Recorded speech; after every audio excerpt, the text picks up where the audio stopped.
Hello again, I'm Rodney Reynolds, and I thought I'd share this with you since I found it hilarious. It's about the death of common sense. Now, you might have already read this. It's been circulating around quite a while. And actually, this is the modified version of the text that was originally attributed to Lori Borgman. So I'll go ahead and read this to you.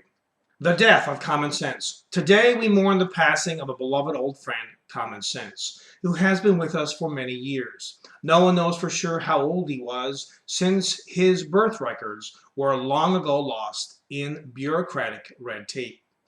He will be remembered as having cultivated such valuable lessons as knowing when to come in out of the rain, why the early bird gets the worm, life isn't always fair, and maybe it was my fault. Common Sense lived by simple, sound financial policies, like, for example, don't spend more than you earn, and reliable strategies such as adults are in charge, not children.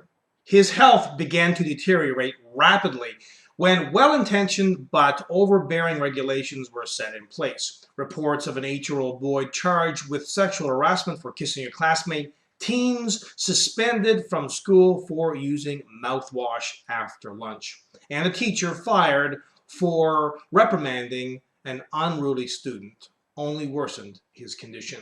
Common sense lost ground when parents attacked teachers for doing the job they themselves have failed to do in disciplining their unruly children.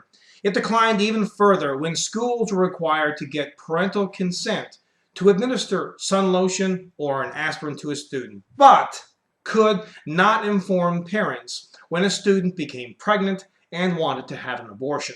Common sense lost the will to live as the churches became businesses. The criminals received better treatment than their victims. Common sense took a beating when you couldn't defend yourself in your own home and the burglar could sue you for assault. Common sense finally gave up the will to live after a woman realized that a steaming cup of coffee was hot. She spilled a little in her lap and was promptly awarded a huge settlement.